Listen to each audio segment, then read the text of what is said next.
One more. Okay. Thank you, Corinne. If the special counsel says President Biden's got significant limitations on his memory, then who is helping him run the country? The President of the United States runs the country. The Commander-in-Chief runs the country. How can he be trusted with the nuclear codes if, I get that you're saying that nobody in the building would say that he's got an issue with his memory, but just the little part of what we get to see, he's made mistake after mistake after mistake after mistake on camera this week. So I'm going to be very clear here. The reality is that report, that part of the report, does not live in reality. It just doesn't. So the special counsel is lying about the president's memory. It was gratuitous. You heard from Ian Sams, my colleague. It is unacceptable, and it does not live in reality. That is just the facts. And look, it is a closed case. That is what the special counsel said. And what matters is that the president in the last 3 years has delivered on the economy, has delivered on health care, has turned this country around after the last president left us with an economy that was in a tailspin. That's what we were dealing with. A few moments later. And that is what matters. That part of the report does not live in reality. Bye, everybody. Have a great weekend. When can we talk to the president's doctor? All right, guys, so I know that I'm beating this topic to death, but this is the first time that we've actually had the mainstream liberal media solely focus on something that they should have been focused on ever since Biden stepped into office, which is his mental capacity. I mean, anybody that has been watching Biden even before he was elected president of the United States knows that Joe Biden was not operating at the level that he should be upstairs to be president of the United States. But they voted for him anyways because Orange Man bad. Right now, lo and behold, almost 4 years later, they're now having to deal with the consequences of letting an 80-plus-year-old into the White House, and the fact that even the DOJ can see that, this guy is definitely not mentally fit to be in office, okay? And that was revealed in a report after the DOJ investigated Biden's classified documents scandal, in which they concluded that he willfully broke the law, okay? He exposed sensitive information as a private citizen. If he wasn't Joe Biden, he would have been convicted, probably found guilty, and put in jail, okay? But because he's Joe Biden, he gets a pass, and one of the reasons why he's getting a pass is because they don't even think the guy is mentally fit enough to stand trial, let alone be president of the United States, okay? So up until now, I have reacted to the mainstream liberal media and their reactions to this, as their reactions have been across the board. You have some people who are calling a spade and saying, yeah, Biden clearly is not doing well mentally. This is a bad look for Democrats. And then you got some people that are just coping, right? They're coping and saying, well, it's bad, but good thing is occurring right now, and who knows, maybe it can be a good thing. It can show Joe Biden in a more human light, and people will feel bad for him, and maybe they'll vote for him, right? And then you got some people that are just outright fuming over the fact that Robert Hur, who was a Republican, a part of the special counsel to investigate Joe Biden and his classified document scandal, they're upset with the fact that he wrote this report and it was released to the public, even though he really didn't have anything to do with the information being released to the public in regards to what is in the report and what the public sees. That actually falls on Merrick Garland, who is the head of the DOJ. He was appointed by Joe Biden, and he had the final say in regards to what the public would see in this report. But despite these facts, the Democrats are trying to play people like you're dumb, and try to blame Robert Hur and try to claim that, hey, this is politically motivated. Okay, this is a hit piece on Joe Biden. It's not true. However, the fact that Democrats are actually responding to this and the mainstream liberal media is covering this heavily has triggered my conspiracy senses, okay? Because I think there's a lot more going on here.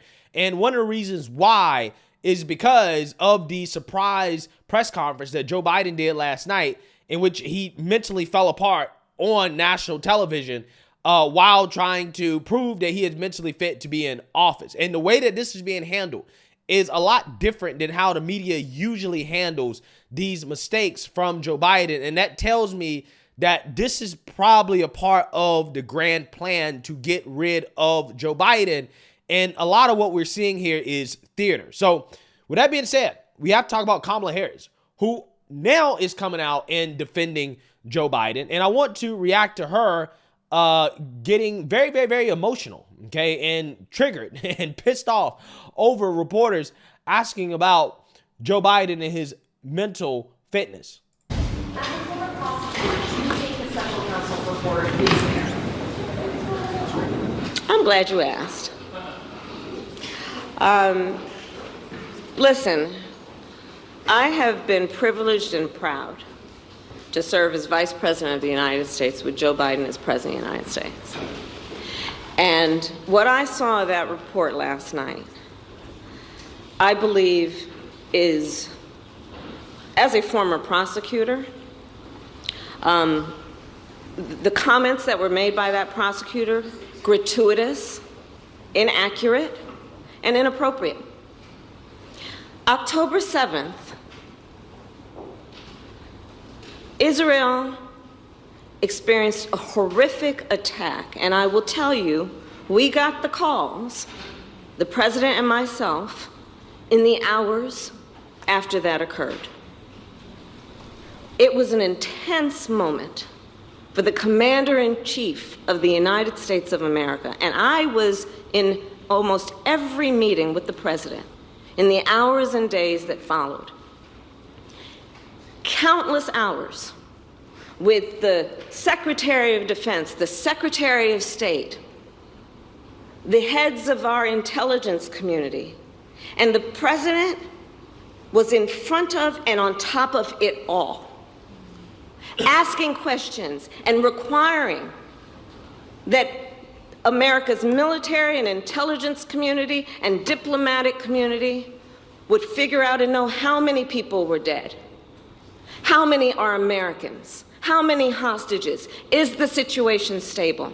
He was in front of it all, coordinating and directing leaders who are in charge of America's national security, not to mention our allies around the globe. Does anybody believe this? Right? Is anybody buying into this fake, strong woman shtick that Kamala Harris is putting on here? Is anybody buying into this? I mean, this is vastly different than the cackling Kamala that we usually see and the word salads that we usually see. But, I mean, seriously, is anybody buying into this idea that Joe Biden's actually calling any shots? I don't think Joe Biden's called any shots. There's no way. I mean, she wants us to think that Joe Biden is coordinating people and trying to figure out what's going on when he doesn't even know the difference between, you know, the leaders of Mexico and Egypt, right? And he's having meetings with dead people. Yeah, I don't think that Joe Biden knows what's going on. I'm not sure exactly who knows what's going on in the Biden administration, because even their defense secretary, Lord Austin, this guy was in the hospital for days. And Biden didn't even know, right? And why didn't Biden know? Well, Biden didn't know because they're not reporting to him. This guy has so little regard for Joe Biden, the commander-in-chief, that he didn't even bother telling Biden that, hey, I'm going to be out of the office, right? I'm going to be out of whack for a couple days. Okay, I got to get some treatment. Didn't even tell Biden. So who the hell is running the country? Who the hell is running the country? Nobody knows. I don't think it's Kamala. It might be Obama, right? This might be the strongest evidence that Obama is still running the country, right? What's happening right now could be the strongest evidence that, hey, this is the third Barack Obama term. And look how much of a disaster it's been. Look how much of it. Thank God for Trump, right?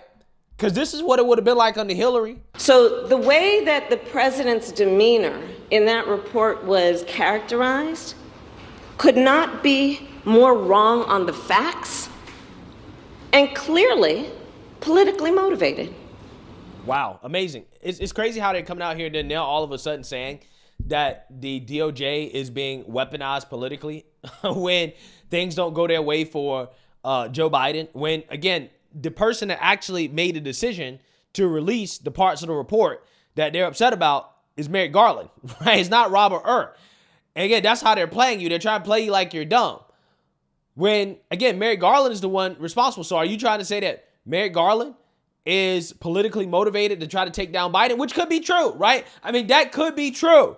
Because again, I do believe the longer that this goes on and seeing the reaction, because typically they ignore stuff like this. They don't talk about it. They ignore it. But now all of a sudden they want to cover this. There's wall-to-wall coverage on this report. Something that, again, you typically don't see happen. I think it's been done for a reason. I think it's a part of the grand plan to try to remove Joe Biden. Gratuitous.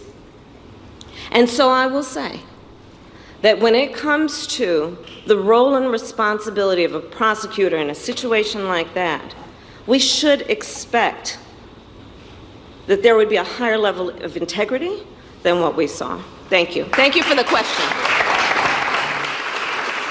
Wow. So fake, right? So fake.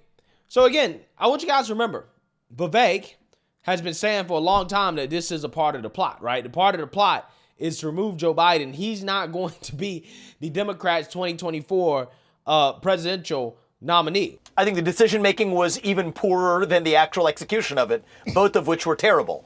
But I think the reality is this. The managerial class in the Democratic Party, and I believe in the deep state, has decided that they have lost their use for Joe Biden as a puppet. I think they laid a trap for him.